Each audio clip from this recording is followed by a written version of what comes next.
அந்த சட்டமன்ற தேர்தலில் கூட சொந்த ஊரில் விலை போகாத ஒரு ஆடு வெளியூர் சந்தைக்கு சென்று, நம்ம ஊர்ல விலை போகல, வெளியூர் சந்தைக்காவது நாடாளுமன்ற தேர்தலில் போய் விலை போகுமான்னு வந்தாங்க.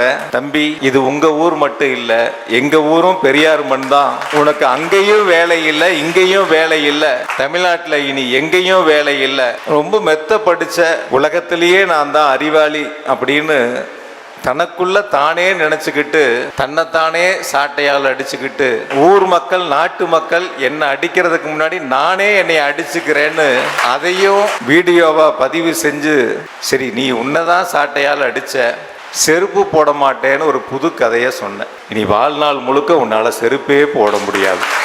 கொஞ்சம் யோசிச்சு சபதத்தை எடுத்துக்க. சரிண்ணே, பாத்துருவனே, செப்பல் போடாம தானே இருக்கேன், ஜெயிலுக்கு போலியல்லண்ணே. ஜெயிலுக்கு போனா தானே தப்பு. மக்களுடைய பணத்தை தின்னுட்டு வேலை வாங்கி தரான்னு ஏமாத்திட்டு அதே துறைக்கு அமைச்சரா வந்து உட்கார்ந்துகிட்டு உச்ச நீதிமன்றமே அமைச்சரா தொடர வேண்டுமான்னு கேட்கிறாங்க.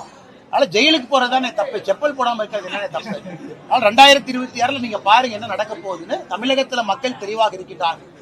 திராவிட முன்னேற்ற கழகத்துக்கு முடிவுரை எழுதிட்டாங்க. அதனாலதான் முதலமைச்சர் அவர்கள் எதுவுமே செய்யாம ரிவ்யூ மீட்டிங்லாம் வைக்கிறது இல்ல. மேடையை போட்டு பிரதமரை திட்டுறதுக்கு தான் மீட்டிங், மேடையை போட்டு பிஜேபியை திட்டுறதுதான் திமுகவுடைய வேலை. மக்களை போய் பார்க்கலாமே, மக்கள்கிட்ட இவ்வளவு பிரச்சனை இருக்கே, திமுக காரங்க ஏன் கீழே வர மாட்டாங்க? மேடையை போட்டு பாரதிய ஜனதா கட்சியை திட்டுவது மட்டுமே முழு நேர வேலையா திமுக வச்சிருக்கிறாங்க. அதனாலதான் சட்டம் ஒழுங்கில் இருந்து எல்லாம் தமிழகத்துல சந்திச்சிருக்குதுன்னு.